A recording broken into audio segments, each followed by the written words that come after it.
dear students, hope you are very well and I'm your Ishfaq sir and you are joining my YouTube channel Ishfaq sir's Physics Concept Classes। तो आज मैं आपके लिए एक और lecture लेके आ रहा हूँ for the class 11th in the playlist of the mechanical properties of fluids. तो अभी तक आपने देखा कि आर्किमिडीज ने कैसे एक गोल्ड क्राउन की प्योरिटी निकाली थी। ये देखा कि whether it is pure gold और इम्प्योर। वो आपने देखा कि उसके पीछे उसने क्या बता दिया। वो रिजल्ट मैं यहाँ पर लिखूंगा कि जो हमने इससे पहले वाले लेक्चर में पढ़ा है। वो रिजल्ट क्या था? वो रिजल्ट ये है कि the volume of the body that gets immersed in a fluid is equal to the volume of the fluid that gets displaced। जितनी बॉडी का वॉल्यूम होगा, जितनी वो इमर्स हो जाएगी एक फ्लूइड में, तो उतना अमाउंट ऑफ फ्लूइड यानी कि उतना volume of the fluid gets displace. यही हमने अभी तक देखा है। तो उसी से स्टार्ट करेंगे और उसी से हमें एक प्रिंसिपल आ जाएगा and that is called Archimedes principal. मगर अभी हम उस इससे पहले जो हमने लेक्चर दिया उसका रिजल्ट देखेंगे क्या निकला हमें। तो हमें यह पता चला कि the volume of the body immersed, the volume of the body immersed in a fluid is equal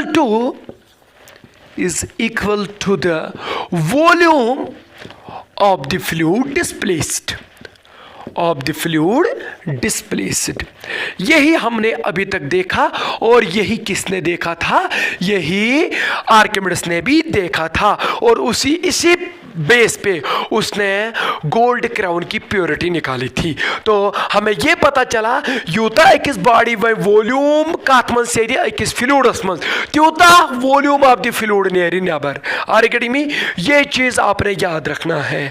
अब इसी को यूज करके इसने अपनी इस स्टेटमेंट को थोड़ा आगे ले लिया, थोड़ा मॉडिफाई किया और जो वो मॉडिफाइड फॉर्म निकली इस बेस की तो या इस स्टेटमेंट की and that is known as Archimedes principle. वो देखेंगे।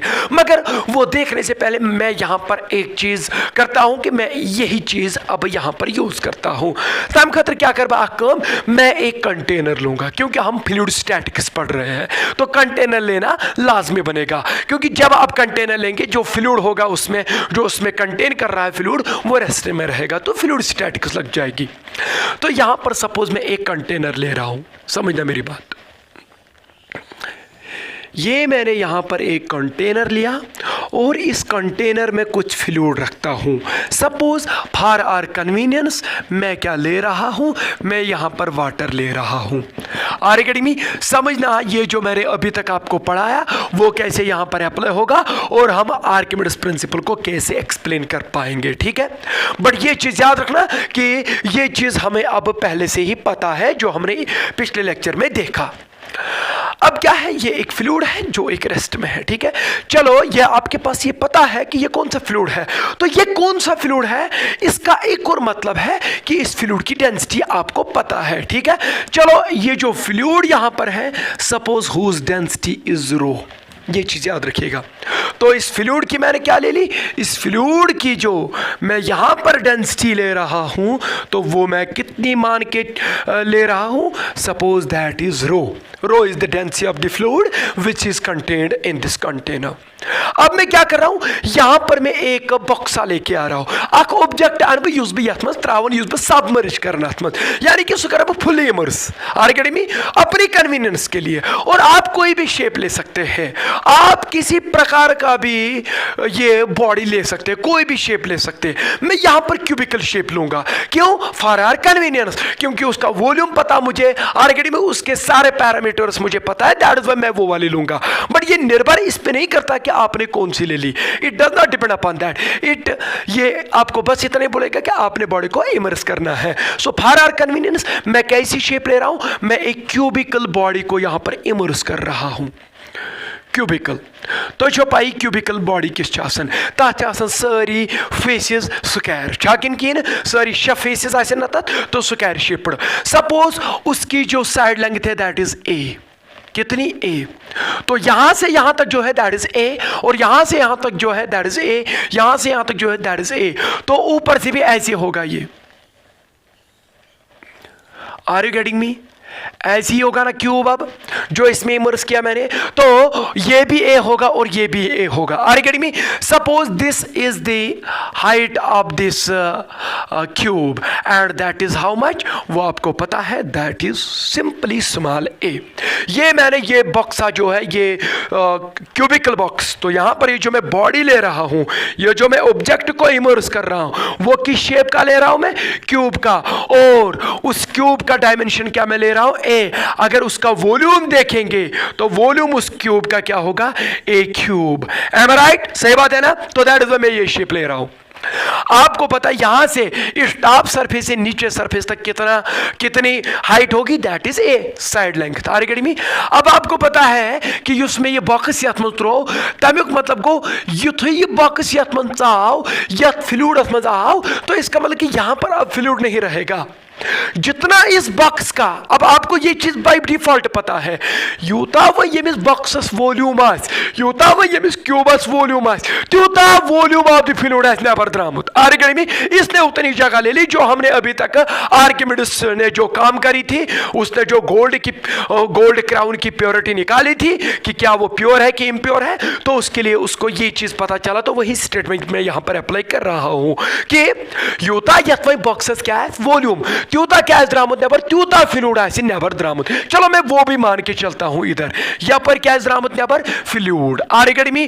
तो उस फ्लूइड का डेंसिटी क्या होगा? सर तुम इस फ्लूइड डेंसिटी रो, क्योंकि वही फ्लूइड है। और बताइए मुझे, ये स्टेटमेंट अप्लाई करके बताइए मुझे वो कितना फ्लूइड होगा। तो आप बोलेंगे कि सर युस फ्लूइड ये वही नेबर द्राव युथ में ये बॉडी यथ मज त्रो तमुक त्यो वॉल्यूम आसी त्यूथन यूता यमिस वॉल्यूम ओस, क्योंकि हमने ये चीज देखा है। तो इसका वॉल्यूम जो होगा इस फ्लूइड का, ये फ्लूइड है, fluid displaced, it is the fluid displaced. बताइए इसका वॉल्यूम कितना होगा? Sir that is the volume of the cube. यूता क्यूब अच्छुना वॉल्यूम त्यूता ऐसा फ्लूइड थी नेबर द्रामुत, और इस फ्लूइड का वॉल्यूम कितना है? That is a cube, because हमें पता है कि volume of the cube is a cube. तो इस फ्लूइड जो यहां बाहर निकला जिसकी डेंसिटी रो है, उसका भी वॉल्यूम जो होगा ए क्यूब होगा। यह जरूरी नहीं है बाहर निकला, मतलब कि जो यहां से ऊपर लेवल राइज होगी, अब वो कितनी लेवल राइज होगी, उसका कितना वॉल्यूम होगा? That will be equal to A cube. ये जरूरी नहीं है कि ये बाहर निकले। दैट इज वाई हम कह रहे हैं कि ये होता है फ्लूइड का displace. Are you getting me? तो वो बात है। क्या तो ना फिक्र? What is this thing? This thing is the object immersed in the fluid. What is this thing? This thing is the volume of the fluid that gets displaced by immersing this body into this fluid. Are you getting me? इस fluid में जब मैंने इस body को डाला तो उतना amount of fluid बाहर निकला, उतना वॉल्यूम बाहर निकला फ्लूइड का। तो ये फ्लूइड है, ये बॉक्स नहीं है, but this fluid will be a box shaped, अगर मैं यहां पर बता दूं। ठीक है, बहुत अच्छा। अब आपको पता है कि जब ये बॉक्स यहां पे होगा तो ये इसकी टॉप सरफेस है और ये इसकी बॉटम सरफेस है। ठीक है, यहां पर देखिएगा, ये इसकी क्या है? टॉप सरफेस, और ये बॉटम सरफेस है। तो यहां पर automatically you know very well, यहां पर प्रेशर P2 होगा और यहां पर प्रेशर P1 होगा। सही बात, क्योंकि आपने इससे पहले पढ़ा हाइड्रोस्टैटिक्स में, ये लग जाएगा। आपको पता है पास्कल लॉ अप्लाई होगा, और ये डेप्थ जो क्या होता है, प्रेशर जो होता है वो वेरी होता है। अब मैं आपसे कह रहा हूं कि अगर आपने पिछले लेक्चर दिए हैं, लेक्चर्स अटेंड किए, तो फिर आपको ये पक्का पता होगा कि जो प्रेशर लोअर सरफेस पे होगा इस बक्से का, वो ज्यादा होगा as compare to the pressure on the top surface. सही बात है कि नहीं? और बाकी सरफेसेस का मैं प्रेशर नहीं लूंगा, that will B being equal in magnitude and opposite in direction will get killed. सही बात। अब बात यह कि ऊपर और नीचे अलग अलग प्रेशर होगा। जो ऊपर प्रेशर होगा वो क्या डालेगा? वो ऊपर प्रेशर फोर्स डालेगा। तो यहां पर ऊपर सरफेस पे, इस बक्से के ऊपर सरफेस पे फोर्स कितना लगेगा? F1। What is F1? This is the pressure force. ये फोर्स कौन डालेगा? क्योंकि प्रेशर तब तक नहीं आएगा जब तक परपेंडिकुलर फोर्स ना पड़े। इतना बॉक्स साथ में हेरकन लगा हेर किन परपेंडिकुलर फोर्स, क्योंकि आपको पता है कि fluid always exerts the perpendicular force on a body immersed in it, वो आपने पहले ही लेक्चर में देखा। तो that is why pressure is the property of the fluids. तो या फिर क्या लगेगा? Perpendicular force. Are getting me? तो कितने एरिया पे लगेगा? आपको पता है कि ये बक्सा है, ये कौन सा बक्सा है? ये एक क्यूब है, तो इसका ऊपर जो सरफेस है वो कौन सी होगी? वो स्क्वायर होगी। तो स्क्वायर का एरिया कितना होता है? ए स्क्वायर, साइड स्क्वायर। तो आपको पता है कि यथ एरिया हैज प्लेट ये perpendicular force like that is A square. तो P1 किसके बराबर होगा? सो P1 जो यहां से निकलेगा, pressure on the upper surface of the cube, that will be equal to F1 perpendicular force divided by area, area is A square.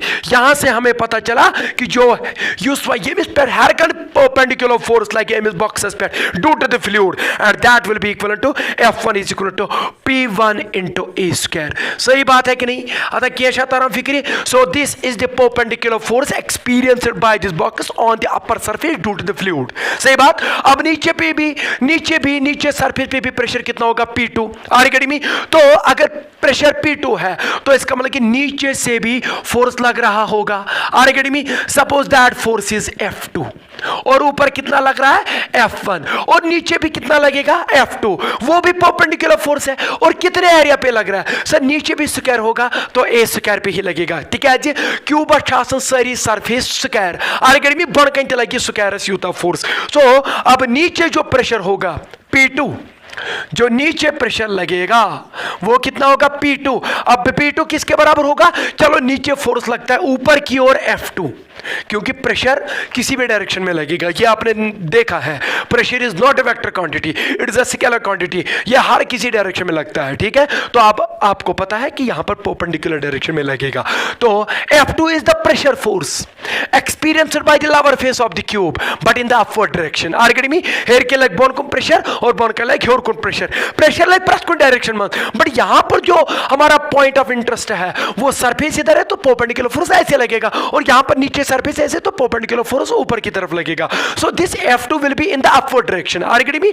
And F1 is in the downward direction, and it is on the upper surface and it is on the lower surface, are you getting me? तो area कितना होगा? तो नीचे भी यहां पर क्या होगा? स्क्वायर ही होगा, तो a square. Are you getting me? So this is the pressure at the lower surface of this cube जो मैंने इधर डाला है।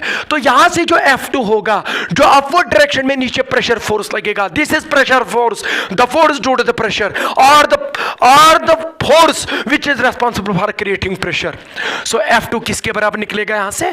That will be equal to P2 into a square. Are you getting me? तो अब आपको पता चला these are the two forces which are acting on this cube। this is acting on the upper face मगर cocoon बोनकुन, इसलिए in the downward direction। और ये जो फोर्स लग रहा है ये ऊपर की तरफ लग रहा है on the lower face, तो इसलिए मैं डायरेक्शन इसको ऊपर की तरफ रखूंगा। Are you getting me? So these two are the pressure forces, but जो प्रेशर नीचे होगा वो आपको पता होगा कि वो कितना होगा। सो जैसा कि आपने इससे पहले पास क्लास पढ़ा, वेरिएशन विद डेप्थ पढ़ा, तो ये जो pressure at the lower surface होगा P2, वो किसके बराबर होगा? एक तो वो P1 होगा pressure on the upper surface plus gauge pressure H0G। यहां से यहां तक हाइट कितनी है? A, तो H के बदले A, और इस फ्लूइड की डेंसिटी रो, तो रो G। कुछ समझ में आया? So what is this A rho G? It is the gauge pressure, it is the pressure difference. यहां से यहां तक प्रेशर डिफरेंस कितनी है? A रो G, क्योंकि हाइट यहां पर जो height of the fluid column जो है वो A होगी, तो A रो G। यहां पर कितना प्रेशर है? P1 this pressure plus this pressure will be the pressure at this point। so वही मैंने यहां पर लिखा, P2 will be equivalent to pressure at the upper surface plus pressure at the pressure gauge pressure, यानी कि the pressure of the fluid having a column height equivalent to A। समझ में आया? तो ये आपने पता है। तो P2 किसके बराबर, P2 is equal to F2 by A2। इतना तो पता है आपको। अब आपको पता है कि प्रेशर P2 जो यहां पर है वो ज्यादा होगा इसके मुताबिक, ठीक है। तो जब यहां पर ज्यादा यहां पर कम है तो इसका मतलब कि नेट अपवर्ड प्रेशर ऊपर की तरफ होगा, तो नेट परपेंडिकुलर फोर्स ऊपर की तरफ होगा, तो this will be the net force in the upward direction. तो यही है कारण जो एक बॉडी को फ्लोट करेगा, जो एक बॉडी को बोल रहा है कि ऊपर जा। This is giving rise to the buoyancy. आगे में बहुत अच्छा। तो P2 के बदले क्या लिखेंगे, F2 बाई A स्क्वायर। आगे में आपको पता है कि F2 क्या है, this is the force experienced by the lower face of the cube but in the upward direction is equal to P1। P1 कितना होगा, तो यहां से देखिएगा F1 by A square. So F1 by A square plus a rho g। rho is the density of the fluid which is contained in this container। आपको पता है वो सब। तो अब मैं क्या करता हूं, यहां पर मैं देखता हूं कि ये जो a स्क्वायर है इसको यहां मल्टीप्लाई करेंगे, क्योंकि मुझे देखना है कि नेट अपवर्ड फोर्स लग रहा है कि नहीं लग रहा है। अगर बॉडी ऊपर जाना चाहती है, फ्लोट करना चाहती है, राइज करना चाहती है, जब हम उसको एक फ्लूइड में इमर्स करेंगे, दैट इज कॉल्ड बायोनेसी। तो वो कहां से आ रही है, तो इसका मतलब कि नेट अपवर्ड फोर्स लगना चाहिए। अरे आर यू गेटिंग मी? तो इसलिए हमने net upward direction, net upward force निकालना पड़ेगा। अपवर्ड फोर्स नहीं, नेट अपवर्ड फोर्स। अगर ऊपर से नीचे की तरफ लग रहा है कुछ, उसको माइनस करना पड़ेगा। हम देखेंगे नीचे से ही लग रहा है कि नहीं लग रहा है। तो F2 किसके बराबर निकलेगा यहां से, so F2 will be equal to, ये A स्क्वायर यहां दोनों को मल्टीप्लाई हो जाएगा। जब इसको मल्टीप्लाई हो जाएगा तो ये A स्क्वायर और ये A स्क्वायर किल होगा, तो यहां पर बचेगा F1 और प्लस जो आ जाएगा दैट इज ए रो जी। मैं लिखा ए रो जी, मगर इस ए रो जी को भी ये ए स्क्वायर मल्टीप्लाई हो जाएगा, तो a into a square will be a cube. कुछ समझ में आया? मैंने यहां पर कैलकुलेशन थोड़ी बहुत जल्दी कर दी। यू सी ए स्क्वायर चाहिए सेम इससे मल्टीप्लाई तच्छे ए स्क्वायर ये मिस गैस मल्टीप्लाई, मगर यहां ए है तो ये ए क्यूब बनेगा। आर अकेडमी। सो F2 क्या है, F2 यहां पर है, this is in the upward direction but on the lower face. ये बोन का लगन हेरकुन, और F1 क्या है, ये हरकन लगन बोन कुन। F1 लगन बक्सस हरकन बोन कुन और F2 बोन का लगन हेर कुन, मगर तुम दियो नजर कुछ नेर ये। सो नेट अपवर्ड फोर्स क्या है, सो F2 माइनस F1। आर भी सो नेट अपवर्ड फोर्स, ये हेर कुन ये बोन कुन। ये हेर कुन वाल बह यहां तत नेर नेट हेर कुन, and that is called net upward force. But ये फोर्स है perpendicular, and that is why this force is also called as net upward thrust. आर मैंने बोला था थ्रस्ट किसे कहते हैं। सो F2 ये इधर आएगा minus F1 will be equal to A cube rho g. What is this? This thing is the F2, and F2 is the net. F2 is the perpendicular force acting on the lower face in the upward direction, and F1 is the perpendicular force acting on the upper face but in the downward direction. What is F2 minus F1? अतः यह वाला ये आपको पता ये जो है ये F2 ऊपर की तरफ है, ये नीचे की तरफ है। जब इसको मैं ये माइनस करूंगा तो वो निकलेगा नेट अपवर्ड फोर्स, एंड चलो मैं उसको U से लिखता हूं। What does you mean? Net upward force. You mean upward, ये नेट है, यूनिट नेट अपवर्ड फोर्स किसके बराबर निकला, ए क्यूब रो जी। खुदारा मुझे यहां पर एक बात बताइए, ए जो है it is this side length of the cube, तो कुछ ना कुछ होगी, पॉजिटिव होगी, तो ये पॉजिटिव है। डेंसिटी तो कुछ ना कुछ होगी तो पॉजिटिव है, तो जी तो जो पॉजिटिव है, तो इसका मतलब ये कि यहां से जब ये माइनस हो गया तो कुछ पॉजिटिव निकला। ये इस बात की गवाही दे रहा है कि F2 इज मोर, और ऑब्वियस सी बात है when P2 is more than P1 then it simply means that F2 is more than F1। तेल चाहिए हेर को लगान के फोर्स किन and this pressure difference gives rise to the net upward force, and this net upward force is called buoyant force। इसी को हम क्या बोलते हैं, buoyant force। अब मुझे एक बार बता, यहां पर कुछ लोग गलती है, वो बोलते हैं जो ऊपर की तरफ फोर्स लगेगा फ्लूइड में उसको buoyant force बोलते हैं। नहीं बोलते इसको buoyant force नहीं बोलते, F2 को buoyant force नहीं बोलते, F2 माइनस F1 को buoyant force बोलते हैं। मतलब कि नेट अपवर्ड डायरेक्शन में जो फोर्स लगे ना हेरकुन net force, that is called buoyant force, that is called force of buoyancy, that is called net upward thrust, और वो किसके बराबर निकलता है, ए क्यूब रो जी। अब हमने क्या किया, अब हमने सिंपली ये देखा कि इस फ्लूइड पे, सॉरी इस बॉडी पे जो मैंने इमर्स कर दी, इस पे ऊपर की तरफ लग रहा है फोर्स कि नहीं लग रहा, हाँ लग रहा है। कितना लग रहा है, नेट अपवर्ड फोर्स कितना लग रहा है, a cube rho g. Are getting me? And this is called what, buoyant force. इतना समझ में आया? बहुत अच्छा, मैं इसको मिटा दूंगा, आप इसको नोट करिएगा तब तक, ठीक है। मेरा डस्टर ही गुम हो गया, चलो मिल गया। तो अब मुझे एक बात बता, यहां पर ये जो नेट अपवर्ड फोर्स, ये जो बायंट फोर्स निकला, वो किसके बराबर निकला, ए क्यूब रो जी। तो buoyant force is equal to A cube rho g, यानी कि यह सह फोर्स युस अकिस बॉडी पे ये बह इमर्स फ्लूइडस मन कर तमिस पे यूज हन लगन हेर कुन, यूज हन लगन हेर कुन, समझना। And this is called what, this is called buoyant force. वह गो बायंट फोर्स युस हेर कुन लगिन यह net upward force, net upward force. So this is called buoyant force. यह छा वह अकिस बॉडी पे लगन किन कहीं।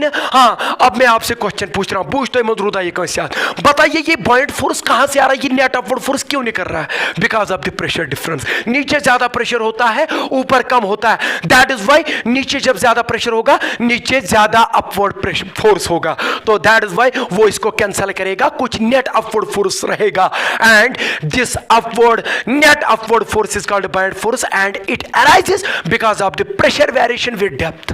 Are you getting me? And we know very well, with increase in the depth, the pressure force increases, या the pressure increases. That is why net upward force निकलता है। कुछ समझ में आया? या क्या थो इस नाव buoyant force। को आता द्रावय buoyant force, a cube rho g। यहां पर मैं ये जो आर्किमिड ने बताया था, वो जो गोल्ड वाली जो कंडीशन थी, वो जो स्थिति थी, वो मैं यहां पर अप्लाई करूंगा। वन समय युथे में यथ मज बॉडी त्रो, ये क्यूब त्रो, वन अमिस क्यूबस कोता वॉल्यूम, सर ए क्यूब वन तो मैं कहा कि साथ फ्लूइड नेबर द्राव, तथ फ्लूइडस कोता वॉल्यूम, सर ए क्यूब, क्योंकि ये तो हमने देखा कि the volume of the body immersed, the volume of the body immersed in a fluid is equal to the volume of the fluid displaced. जितना ये फ्लूइड डिस्प्लेस करेगा उसका वॉल्यूम, उस फ्लूइड डिस्प्लेस्ड फ्लूइड का वॉल्यूम होगा किसके बराबर, to the volume of the body immersed. Are getting me? तो वो चीज यहां पर अप्लाई करेंगे, हम इसी को अप्लाई करेंगे, मगर अब देखना मॉडिफाइड फॉर्म निकलेगी। जो मॉडिफाइड फॉर्म होगी इसी की, इस स्टेटमेंट की जो मॉडिफाइड फॉर्म होगी उसी को बोलते हैं आर्किमिडीज प्रिंसिपल, और वो देखते हैं वो क्या होगा। अब यहां पर मैं क्या कर रहा हूं, मैं देखता हूं कि यूसी यहां पर फ्लूइड द्राव युकोता द्राव। अब मुझे एक बात बताओ, volume of the fluid displaced, volume of the fluid displaced by this cube. ये जो मैंने यहां पर क्यूब रखा, जो मैंने यहां पर क्यूब को इमर्स किया, उस क्यूब की वजह से जो फ्लूइड बाहर निकला उसका वॉल्यूम कितना होगा आपको पता है, that volume as per Archimedes is equal to the volume of the body immersed. तो फ्लूइड कोता द्राव नेबर, तमिस कोता वॉल्यूम, सर तमिस त्यूता वॉल्यूम यूता यमिस बॉक्सस वॉल्यूम, अमिस बॉक्सस कोता volume a cube. So v is equal to A cube. कुछ समझ में आया?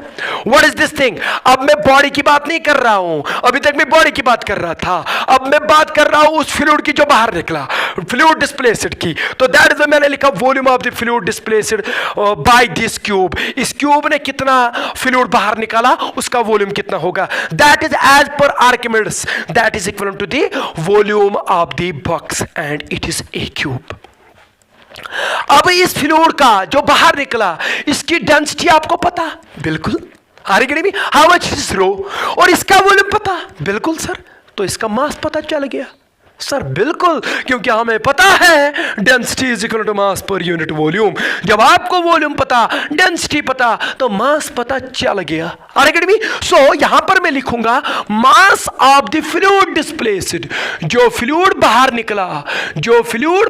निकला, उसका मास कितना होगा, उसका वॉल्यूम तो मैंने पता किया वो कितना होगा, that is the volume of the body. Are you getting me? Immersed.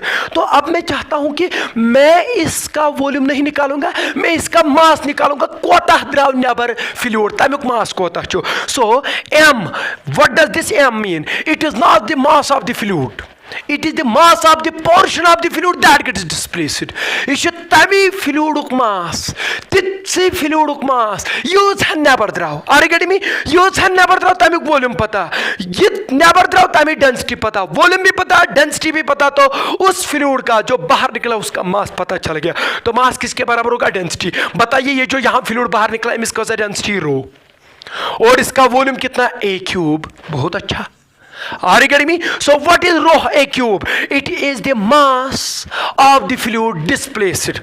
मास पता चल गया तो और छोड़ेगी इसको अरे छोड़ेगी इसको नहीं ना क्योंकि आपको पता है जब मास आ जाए तो ग्रेविटेशनल फोर्स आ जाएगा इस फ्लूइड को जो बाहर निकला इस मास को अब आपको पता है कि ये अब पता है कि ये कितना मास है अभी तक आपको पता था कि ये कितना वॉल्यूम है अब आपको वॉल्यूम से पता चला कि इस फ्लूइड का कितना मास है जो बाहर निकला अब अरे छोड़ेगी इसको वो क्या करेगी इसको अपनी तरफ अट्रैक्ट करेगी and what is that force called that is called weight तो अब इस मास का जो फ्लूइड बाहर निकला अब उसका वेट निकालिएगा देखा समझ में आया कि मैं क्या कर रहा हूं मैंने पहले क्या किया मैंने पहले जो फ्लूइड बाहर निकला उसका वॉल्यूम निकाला जो इस बॉडी ने डिस्प्लेस किया उसके बाद मैंने उसका मास निकाला अब मास के बाद मैं उस फ्लूइड का जो बाहर निकला वेट निकालूंगा क्यों क्योंकि बाद में पता चलेगा क्यों वेट निकल रहा है समझ में आया पहले क्या निकाला volume of the fluid displaced अब क्या निकाला मास ऑफ द फ्लूइड डिस्प्लेस्ड अब क्या निकालूंगा wait of the fluid displaced बहुत ही तगड़ा तो अब इसके बाद आ जाएगा wait of the fluid displaced weight of the fluid displaced you see never fluid draw at कोता weight छु तो आपको पता है weight is equivalent to the mg mass of the fluid कितना है sir that will be equal to weight जो होगा फ्लूइड डिस्प्लेस्ड का that will be equal to mass of the fluid displaced how much is that m into g सही बात weight is equal to mass into acceleration to gravity are you getting me and यहां पर मैंने कौन सा mass लिया capital m and what does capital m denotes it denotes the mass of the fluid displaced जब g के साथ multiply करेंगे what do we get we will get the weight of the fluid displaced बहुत ही तगड़ा so weight of the fluid displaced is equal to m बताइए mass of the fluid displaced से कितना है रो ए क्यूब या a cube रो आप बोलेंगे क्यों मैं बाद में बता दूंगा कोई बात नहीं मल्टीप्लिकेशन इज कॉम्पिटिटिव नेचर उधर का इधर का उधर कोई फर्क नहीं पड़ेगा तो रो ए क्यूब या a cube rho what does this mean is mass of the fluid displaced into क्या करेंगे जी मुझे खुदारा एक बात बताइए what is this thing This thing is the weight of the fluid displaced. Am body yes at fluid asman se de am kota fluid kor nebar tamik volume pata tamik mass pata tamik weight pata अब मुझे ना volume चाहिए ना मास चाहिए मुझे wait चाहिए बताइए उस फ्लूइड का जो बाहर निकाला इस बॉडी ने तमिक वेट कोता ऐसे that is equal to A cube rho g मगर मैं वंत यस ये बॉडी यत मज वै से दे एमिस पे क्या पियो बायंट फोर्स कोता ए क्यूब रो जी अरे दे ध्यान दे this is the buoyant force experienced by this body and it is equal to a cube rho g and what is a cube rho g also it is the weight of the fluid displaced खत्म बात यहां पर मैंने Archimedes ही apply किया था तो यहां से अब ये पता चला कि ये जो weight of the fluid displaced it is equivalent to the buoyant force are you getting me and this is called the Archimedes principle बताइए आर्किमिडीज प्रिंसिपल क्या बोल रहा है आर्किमिडीज प्रिंसिपल जो वनान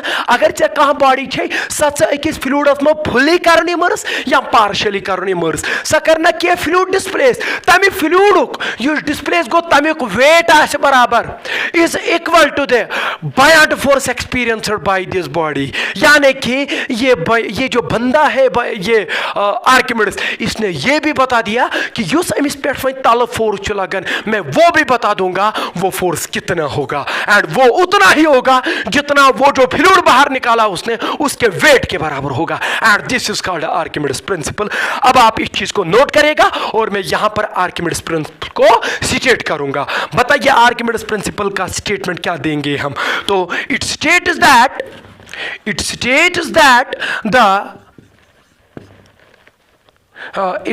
that if a body is immersed fully or partially स पूर त्राउन तथ मज या अड़ी हन त्राउन कथ मज इन अ फ्लूड अमिस पे क्या पे अमिस पे net upward thrust what is that called buoyant force it experiences so ये हन ती फ्लूडस मज त्राहन अमिस पे तल buoyant force it experiences a बयान्ट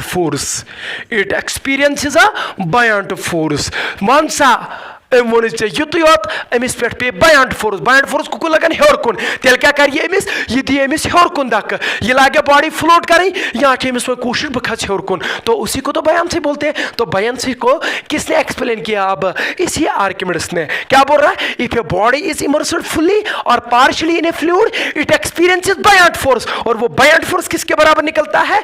और वो बयान्ट फोर्स भी इसने बोला कि वो कितना होता है। He is the person who quantifies the buoyant force. ये वही बंदा है जिसने ये बोला कि अगर अमिस तल फोर्स लगान अमिस बॉडी या बकिस फ्लूइडस मन त्रावन वो सह कोताश लगन।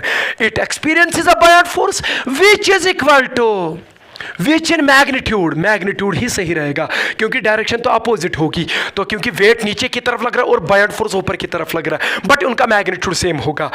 विच it experiences a buoyant force which in magnitude is equal to one कत बराबर आमे buoyant force magnitude which is equal to the weight of the fluid displaced. जितना फ्लूइड इसने डिस्प्लेस किया तमे फ्लूइड वेट छाड़ो तुम। अगर तुम सह वेट लज पता तो आपको ये पता चला कि अमिस पे कोता लोग तल फोर्स। आर्गेड मी अब बात आ रही है यहाँ पर स्पेशल केस। अब यहाँ से एक और लॉ निकल के आता है that is actually the Archimedes principle but it is the special case of Archimedes principal and it is called law of flotation. अख बॉडी कर फ्लोट। अब देखिए एक बॉडी कब फ्लोट करेगी and what is that is called the law of flotation. अब यहां पर मैं लॉ ऑफ फ्लोटेशन की बात करूंगा मगर यह law of flotation it is nothing, it is actually the special case of the Archimedes principal. One हमें ये कंटेनर यथ मज क्या फ्लूइड यथ मज क्या त्रो में बॉडी अमिस बॉडी पे क्या पे वही net upward force. What is that called buoyant force. ये क्या कोशिश करेगा? ऊपर की तरफ इसको कोशिश करेगा कि ऊपर ये ले जाए इसको। ये बयान्ट फोर्स कहां से आता है? It comes from the pressure difference. ये कितना होता है? जितना ये बॉडी जो आपने इमर्स करी जितना ये फ्लूइड बाहर निकालेगी उस फ्लूइड का वेट निकालेगा that weight is equal to the buoyant force. समझ में आया? ये कुछ लगना है और कुन मगर ये बॉडी छुना पन वेट के suppose that is W is the weight of this body and U is the buoyant force experienced by this body। अब मुझे एक बार बताओ ये बॉडी कब फ्लोट करेगी? यानी कि ये कार्गा इसने सिंक किया तो ये तभी सिंक नहीं करेगी जब ये buoyant force ज्यादा होगा as compare to the weight of the body. तो इसका मतलब ये है कि a body floats अक बॉडी क्या करी? सा करी float when U is greater or equal to W। अरे समझ में आया? ये जो बयान्ट फोर्स है ये किसके बराबर निकलना चाहिए? यहाँ का बॉडी हिंदिस वेटस बराबर तिकाज नेट फोर्स क्या रोज 0 तो योथस वह ये था ये रिक्त थी नीचे नहीं जाएगी। तो इसका मतलब ये है कि व्हेन यू इज, यहाँ पर मैं एक केस निकाल के देता हूँ, when buoyant force is equal to the weight of the body जो आपने इमर्स करी तो उस टाइम क्या होगा? उस टाइम ये होगा कि ये बॉडी ये बेह आबस मंज मगर बोन वस क्या यानी कि यस आबच लेवल तमें बन किन just below the surface of the water level क्योंकि इसने पूरा फ्लूइड डिस्प्लेस करना पड़ेगा जितना इसका वॉल्यूम होगा तो उस टाइम इसका पूरा वेट यहां पर आ जाएगा। तो when U is equal to W उस टाइम ये फ्लोट करेगी बट फ्लोट जो करेगी but below the surface of the fluid level. जो फ्लूइड लेवल की अपर सरफेस होगी यानी कि यह फ्लूइड लेवल यह रोज अमे बन किन फ्लोट कर मगर कर ये बयान्ट फोर्स बराबर अम सिंदिस वेटस बराबर। Are getting me? बहुत अच्छा। अब अगर यहां पर एक और कंडीशन लेंगे कि ये बयान्ट फोर्स हो ज्यादा वेटस। अब सोचने वाली बात है कि ये बयान्ट फोर्स आसी ग्रेटर देन वेट तो व्हाट विल हैपन? वेट अमिस बॉडी हुन बोन कुन मगर बयान्ट फोर्स ज्यादा बायंट फोर्स ज्यादा, तो क्या होगा कि ये ऊपर जाएगा, ये तब तक ऊपर जाएगा जब ये बायंट फोर्स वेट के बराबर हो जाएगा। आप बोलेंगे कि सर ये बॉडी ह्योर ह्योर खाचे बायंट फोर्स गसा कम, ऑटोमेटिकली कम हो जाएगा तिकाज वही रोज यमिस बॉडी हुंद ओड पोर्शन नबर तुझ ना वॉल्यूम ऑफ द फ्लूइड नबर। Are getting me? अब इतने ही फ्लूइड, इतने ही बॉडी का जो वही रोज ना अड़ी बॉडी आबस मज तुझ द्राव ना आब नबर, आब द्राव कम नबर कि ज्यादा कम, तो आपको पता है कि वह द्राव वॉल्यूम ही नबर कम। सो जब वॉल्यूम ही द्राव नबर कम तमें गो तमिक वेट ही आस कम, and that weight is called buoyant force. Buoyant force गो कम, बायंट फोर्स गो कम, एंड ये बायंट फोर्स कम गसी ये गसी कमिस बराबर इक्वल टू द वेट, ठीक है? वेट गस न कम के, और क्या होगा कि इट विल नाउ फ्लोट। मगर कत कत गसी फ्लोट, वह गस न बॉडी लेवल बोन, वाटर लेवल बोन रोज नहीं क्या, अमिस रोज क्या पोर्शन नबर कुन, अमिस रोज वह तीहन अंदर कुन। यह तमिक वॉल्यूम आस ना तमिक फ्लूइड युस तम डिस्प्लेस कोर, यह तमिक वेट आस, that will be equivalent to the that will give us the buoyant force. मगर सुई बायंट फोर्स आस बराबर अम किस वेटस बराबर, that it will float on the water level. Are getting me? तो ये चीज है, this is called the law of flotation. वह जन ओस वह वेट ज्यादा as compare to the buoyant force. Buoyant force यूज लगन और वेट इतना है, तो what will happen, net force को लग बॉन्ड कुन and the body get sinked. Are you getting me? तो this was all about the बयानसी। मैं इसके आगे और जाता, मैं इसको डीपली आपको मेटासेंट्रिक हाइट वो सब चीजें पढ़ाता, बट आपको पता है टाइम भी उतना नहीं है, और ऊपर से ये आपके सिलेबस में नहीं है। तो हाँ, नीट वालों के लिए सिलेबस में है, ठीक है? तो फ्रॉम द एग्जामिनेशन पॉइंट या entrance examination point of view उसके लिए तो हम अलग लेक्चर देते हैं, तो उसके लिए अलग क्लासेस होते हैं। But as far as the boards are concerned we are totally focused to the board. तो आपको पता है कि हमने कम से कम बोर्ड को तो क्लियर करना ही पड़ेगा, कम से कम। आर अकेडमी मैं उससे थोड़ा ज्यादा ही पढ़ाता हूं, मगर आपको यह याद रखना पड़ेगा कि इतना जो मैंने ये 2 लेक्चर्स दिए इस फ्लोटेशन पे या इस बायोनेसी पे, वो एक्चुअली आपके सिलेबस में नहीं है, बट मैं आपको रिकमेंड करता हूं कि आप पढ़िएगा, आप इस पे न्यूमेरिकल करिएगा। अब आपको पता है कि बॉडी क्यों अब पार्शियली फ्लोट कर रही है, क्योंकि वो उस टाइम वेट उतने जितना वो वॉल्यूम अब इमर्स हो जाएगा ना वॉल्यूम, तो उतना ही फ्लूइड डिस्प्लेस करेगा, तो वो जो बायंट फोर्स वहां से निकलेगा that will be equal to the weight of the body. तो उतने वॉल्यूम से ही वो बैलेंस हो जाएगा। दैट इज व्हाई कुछ उसका पार्ट बाहर रहता है, आउटसाइड द लिक्विड सरफेस जो भी होगा, ठीक है? तो ये चीज है, और यहीं से फ्लोटेशन आया। तो फ्लोटेशन के लिए अब कंडीशन क्या है, that is you must be greater और equivalent to weight of the body. अब यहां पर एक और पॉइंट में ऐड करना चाहता हूं। अब मुझे एक बार बताओ, जब मैं एक बॉडी को इमर्स करूंगा, सपोज उसका वेट है, नॉर्मल वेट है 10 न्यूटन, सपोज कितना है 10 न्यूटन। अब मैंने उसको पानी में डाला, मैं पानी की बात करता हूं, हवा की आप, एयर की आप बात खुद करिएगा, खुद सोचिएगा, मगर मैं इसलिए सिंपली दिखा रहा हूं आपको कि मैं उनमें आप तो इसमें त्रो में से बॉडी, चलो तुम इस बॉडी को वेट 10 न्यूटन, ये मैं सब ताथ में त्रो, तो आपको पता है कि नीचे से फोर्स लगेगा। वह तो मैं तय कहा था, अगर तुम 10 न्यूटन वेट वही तमिस पे लगा वही नेट अपवर्ड फोर्स सह ग तथ कम किन कह तिकाज सह लगान हेर कुन। सपोज वो 10 न्यूटन, चलो बायंट फोर्स लोग अमिस 4 न्यूटन, तो 10 newton minus 4 newton is equal to 6 newton. तो इसका मतलब ये है कि अब बॉडी का जो वेट है वो अब फ्लूइड में वो नहीं रहता है, वो चेंज होता है। That is why we say that the weight of the body gets changed when immersed in a fluid, and that is why that weight is called apparent weight. Are you getting me? और कितना कम हो जाएगा उसका weight, that will be equal to the buoyant force. And how much is the buoyant force? That is equal to the weight of the fluid displaced. And how volume, what is the volume of the fluid displaced? That as per Archimedes is equal to the volume of the body immersed. Are you getting me? यही चीज है। तो आप देखिए कैसे ये एक दूसरे के साथ इंटरकनेक्टेड है। Are you getting me? तो अब इसके बाद जो भी लेक्चर्स होंगे वो दूसरे सेगमेंट के होंगे इसी फ्लूइड मैकेनिक्स के, and that is called fluid dynamics. बहुत ही इंपॉर्टेंट है, बहुत ही तगड़ा टॉपिक कल से। तो मुझे उम्मीद है कि आप वो सारे लेक्चर्स कंटिन्यूअसली देखेंगे। और आपको मैं ये भी बता दूं कि देयर वाज सम डिसरप्शन, कि मैं एक्चुअली आपको बीच बीच में लेक्चर दे रहा था, तो आपको पता है कि मैं थोड़ा डिस्टर्ब रहा था घर में, तो इसलिए आपसे निवेदन है कि आप उस चीज़ को मद्देनज़र रखते हुए तो मुझे वो क्या बोलते हैं कि माफ़ करिएगा उसके लिए, तो इनकन्वीनियंस रिग्रेटेड, मैं वो सारा का सारा कंपनसेट करूंगा। आप निश्चिंत रहिए, बिफोर 15 सितंबर आपका सिलेबस पूरा कंप्लीट हो जाएगा, डोंट वरी। बट जितने भी लेक्चर्स आ जाएगा उन सारे लेक्चर्स को आप कंटिन्यूसली देखते रहिएगा।